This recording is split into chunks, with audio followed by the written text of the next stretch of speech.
ก๋วยเตี๋ยวหมูนะครับหมูน้ำตกต้มยำดูเข้มข้นมากเล้งหมูหมักนุ่มๆครับเดี๋ยวเข้ามาใกล้ๆเดี๋ยวขออนุญาตคนนิดนึงชิ้นเล็กนะครับอันนี้เล้งเปื่อยๆครับชิ้นหมูสุดยอดครับแซ่บมากมาดูตอนกินกันโอ้โหโคตรเปื่อยครับเพื่อนๆสวัสดีครับอย่างเป็นทางการนะครับกินก๋วยเตี๋ยวข้างบ้านนะครับมาชิมดูก่อนเส้นเล็กตามพิงกินอยู่ร้านแหละลูกค้าเขาเยอะก็เลยใส่ถุงครับ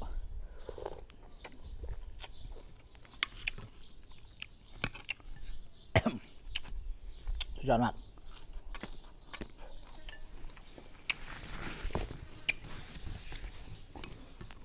อะไรแบบไม่ต้องปรุงครับ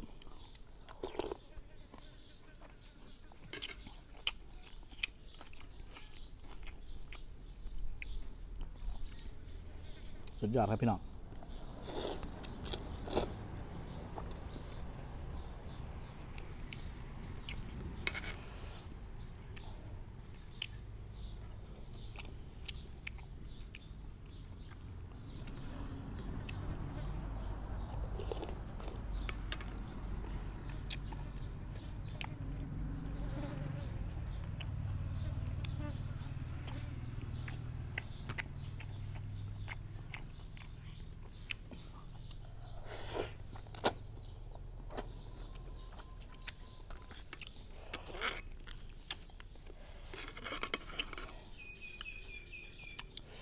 เปื่อยสุดๆ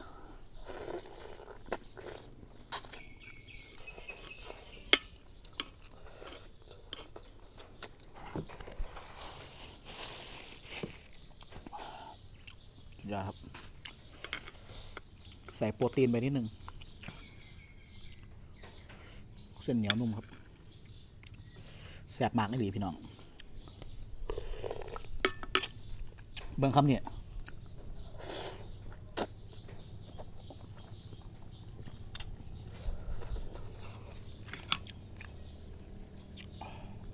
มะระกับพร้อมครับ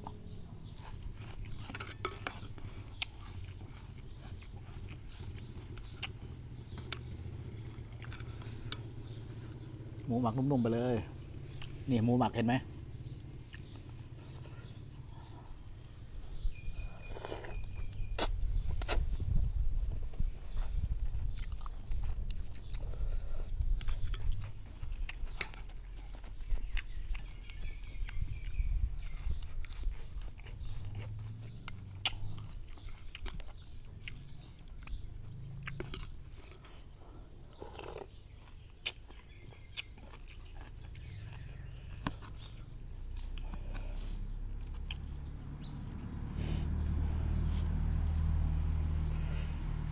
นี่ครับ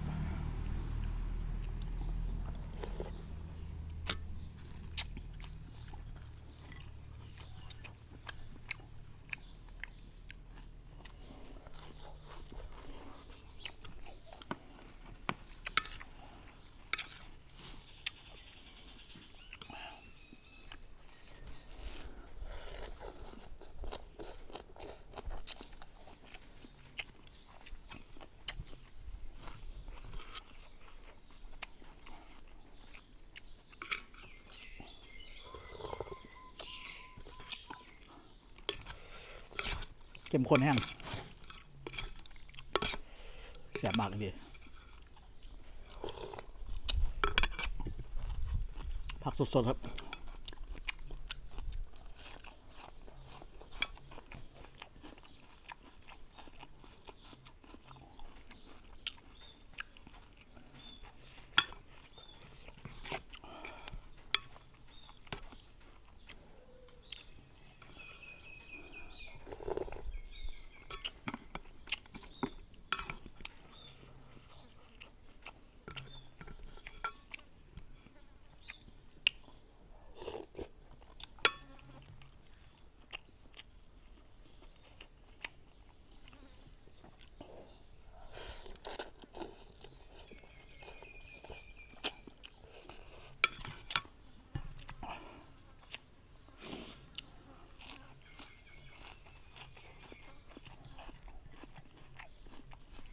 ลิ่นโหระพาออกจมูกเลยครับ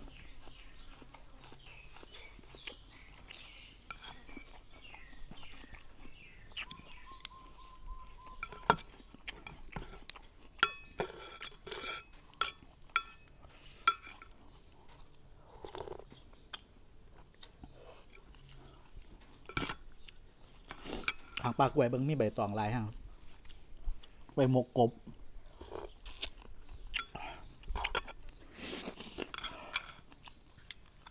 อร่อย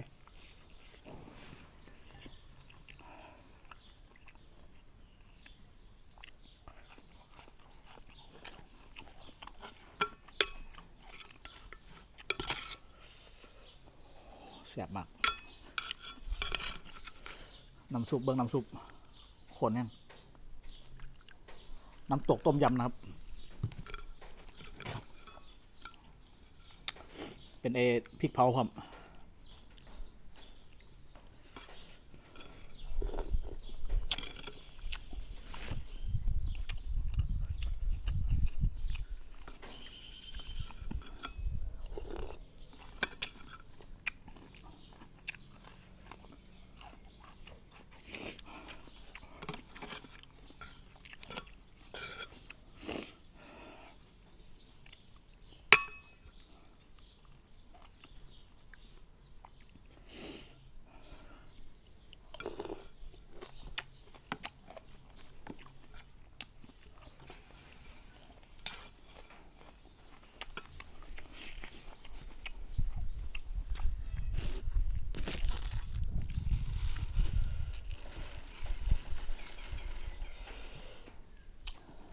คำนี้หมูหมักนุ่มๆนะครับเบิ้งไปเลย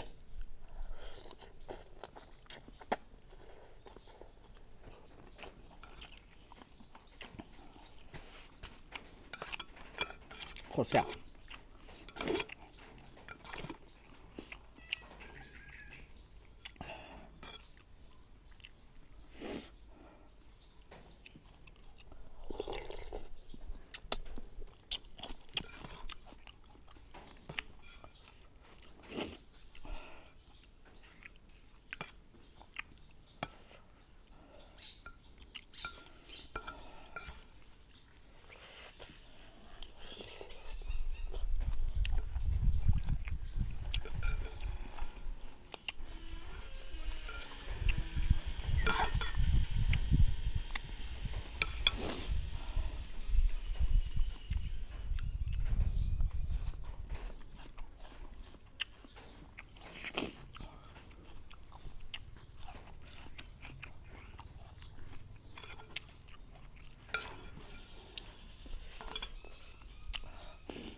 สุดยอด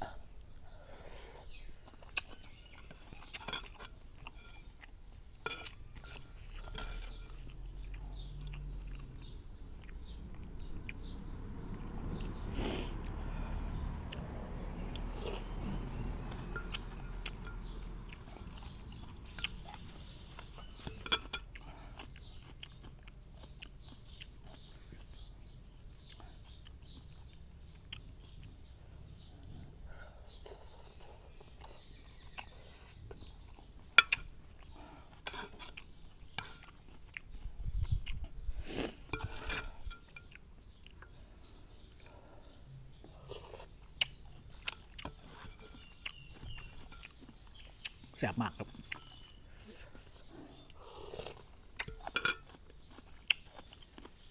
ดูคำนี้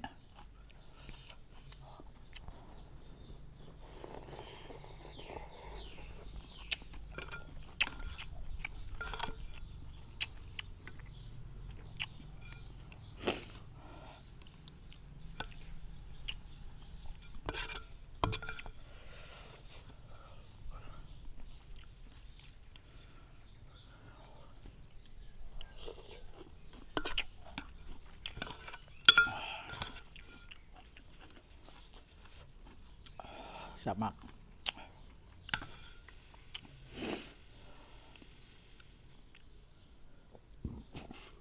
ลูกชิ้นครับอุ้ยเฮียตกกินได้เดี๋ยวมันติดถุงนี่อยู่เนี่ยเห็นไหม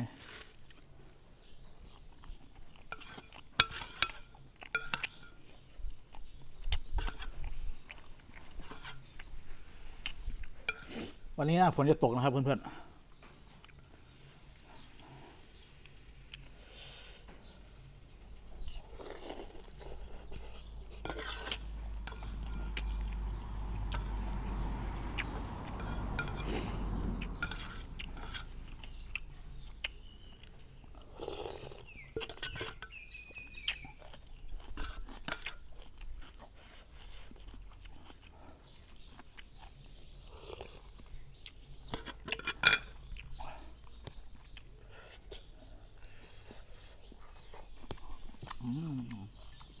ยอดหมดแล้วครับ